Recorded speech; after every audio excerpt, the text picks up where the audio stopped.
Guerra do Paraguai. Antes de começarmos, é importante avisar que existem versões diferentes da Guerra do Paraguai. Alguns historiadores dizem que aconteceu de forma A, outro diz que foi de forma B, C, outro diz que a versão A está completamente errada. Enfim, é uma bagunça, então durante o vídeo eu vou falar um pouco sobre cada versão, ou pelo menos das mais plausíveis e conhecidas, ok? Então vamos começar conhecendo um pouco mais sobre os protagonistas da guerra, começando com o Brasil, que naquele tempo era o Império do Brasil, uma monarquia constitucional, tendo como seu imperador Dom Pedro II.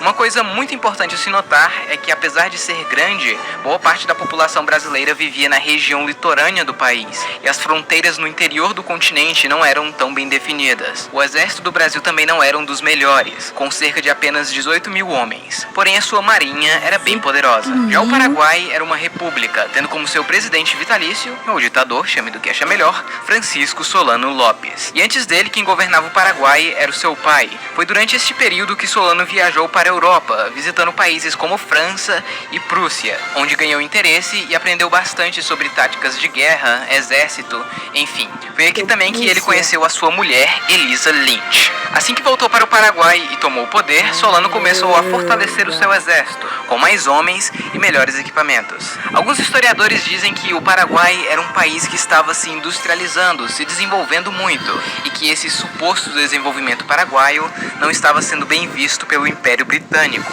Inclusive, tem uma história muito conhecida de que os britânicos foram os verdadeiros culpados da guerra, dizendo que eles fizeram o Brasil e os aliados destruírem o Paraguai, porque ele era uma ameaça. Porém, muitos historiadores concordam que isso é um grande mito.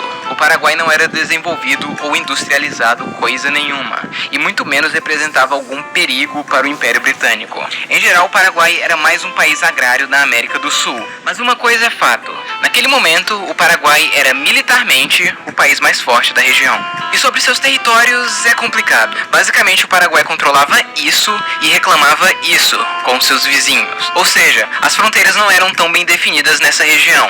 E como vocês podem ver, o Paraguai não tinha saída para o mar, algo muito importante para o comércio. Então, para ter ligação com o mar, o Paraguai dependia muito da Bacia do Prata e desses rios para navegação. O problema é que a bacia causa conflitos desde muito tempo, principalmente entre Brasil e Argentina, que geralmente controlavam a região. Outro evento muito importante que aconteceu foi a Guerra Civil Uruguaia, entre o Partido dos Blancos, que estavam no poder, e os Colorados, que se revoltaram contra os blancos. Tá, mas o que uma guerra no Uruguai tem a ver com isso? Bom, basicamente, Brasil e Argentina começaram a apoiar os Colorados, e o Brasil até lançou uma invasão no Uruguai para apoiar os Colorados, dizendo que brasileiros estavam sendo reprimidos no Uruguai. O problema é que os blancos eram amigos de Solano Lopes, e ele usou isso como motivo de guerra para atacar o Brasil. E aqui alguns historiadores entram em divergência mais uma vez. Alguns dizem que o Paraguai só atacou porque ele se sentiu ameaçado, já que estava com medo de perder o seu aliado na região e, consequentemente, perder acesso aos rios. Outros dizem que ele já estava planejando uma guerra há um certo tempo e tinha planos para criar um grande Paraguai, ou ao menos controlar os rios da região. Enfim, fato é que o Paraguai estava pronto para a guerra. A primeira ação hostil tomada pelos paraguaios foi capturar o navio brasileiro Marquês de Olinda, que levava consigo o então presidente da província do Mato Grosso. Ele e sua tripulação acabaram sendo presos e morreram alguns anos mais tarde na prisão. Alguns dias depois, os paraguaios começaram a invadir o território brasileiro na província do Mato Grosso. E só em 13 de dezembro eles declaram guerra oficialmente ao Brasil, iniciando assim a Guerra do Paraguai, também conhecida como Guerra da Tríplice Aliança. De início, o Paraguai avançou facilmente em território brasileiro. Como o Brasil não esperava uma guerra contra o Paraguai, ele não tinha um exército protegendo as fronteiras. Sendo assim, o Paraguai facilmente capturou cidade após cidade, chegando até Corumbá e posteriormente em Coxim. O Brasil, como é gigante e foi atacado de surpresa, demorou para ter uma reação, mas ele já começou mandando alguns homens para a província do Mato Grosso. Porém, com a infraestrutura da época, eles demorariam alguns meses para chegar. Em abril do ano seguinte, o Paraguai planejava uma outra invasão ao Brasil, desta vez no sul. Para falar a verdade, o ataque ao Mato Grosso foi basicamente uma distração, já que os seus objetivos ficavam nesta região. Porém, para chegar ao sul do Brasil, o Paraguai precisava passar pela Argentina. O Paraguai então pediu gentilmente: Argentina, deixa-me passar por tus territórios. E como a Argentina era meio que aliada do Brasil e queria ficar de fora da guerra, ela disse não. Então o Paraguai foi lá e invadiu a província argentina de Corrientes, capturando cidades e alguns rios da região.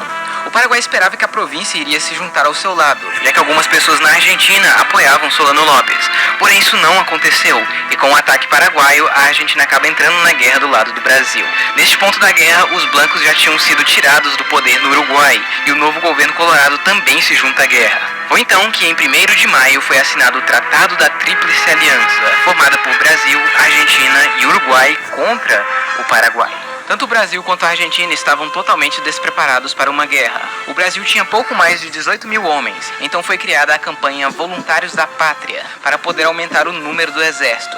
E até que funcionou. Nos anos seguintes, o Brasil conseguiu aumentar grandemente o seu número de soldados. Vale lembrar que muitos desses voluntários da pátria eram escravos ou ex-escravos, com promessas de ganhar terras ou a carta de alforria.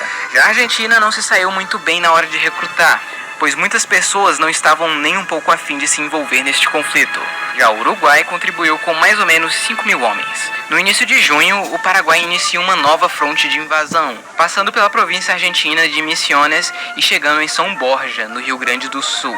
Neste meio tempo, o Brasil começou a bloquear os rios do Prata, então o Paraguai tentou um ataque surpresa contra uma esquadra brasileira que estava aqui, iniciando a famosa Batalha do Riachuelo. O Paraguai tinha um navio de guerra e 6 navios de comércio que foram adaptados com canhões, além de alguns barcos de pequeno porte, conhecidos como chatas. Já o Brasil tinha 9 navios de guerra e alguns barcos menores. A ideia do Paraguai era capturar a poderosa frota brasileira e assim ter o controle dos rios da região. E como eles atacaram de surpresa no meio da madrugada, eles começaram na vantagem. Porém, a frota brasileira era muito superior, principalmente na resistência. Ao fim da batalha, o Brasil saiu vitorioso, destruindo a frota paraguaia. Essa batalha foi muito importante porque ela destruiu a marinha paraguaia e garantiu seu bloqueio. No entanto, o Paraguai ainda conseguiu avançar ao longo do rio Uruguai, capturando a cidade de Uruguaiana e quase chegando em território uruguaio. Porém, eles foram parados pelos aliados na Batalha de Jataí.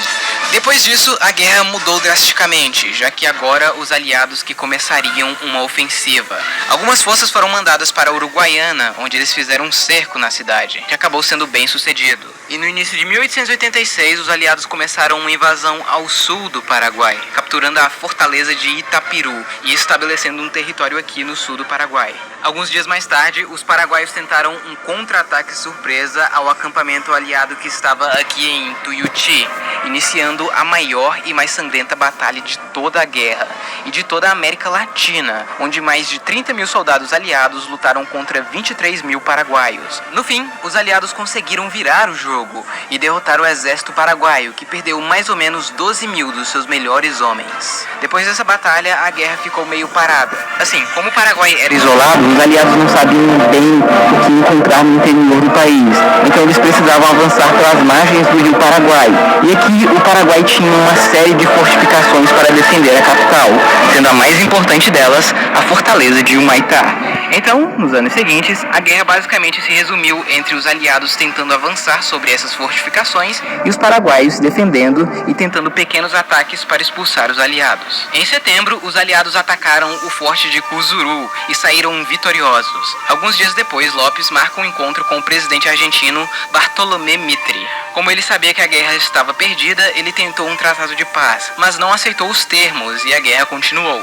10 dias depois, os aliados lançaram um ataque ao forte de Curupaiti, onde foram massacrados pelos paraguaios, já que eles estavam em posições muito favoráveis dentro de trincheiras. Essa batalha causou uma estagnação na guerra, tanto que os aliados não conseguiram lançar um outro ataque de grande porte por quase um ano.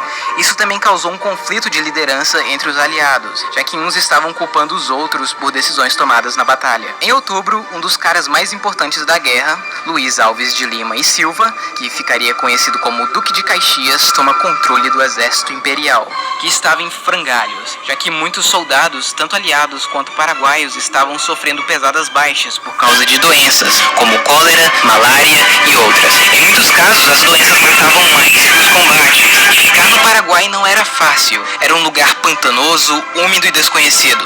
O exército brasileiro era mal treinado e desorganizado. Então Caxias chega e coloca ordem na casa, treinando os homens, melhorando a higiene nos acampamentos. Ele inclusive trouxe balões que foram usados na Guerra Civil Americana para observar melhor as posições inimigas e conhecer melhor o território. E apesar da guerra ficar estagnada na fronte principal, os aliados conseguiram expulsar os paraguaios de outras frontes, exceto o Mato Grosso, que apesar de recuperar a cidade de Corumbá em 1867, eles só conseguiram expulsar os paraguaios definitivamente no ano seguinte.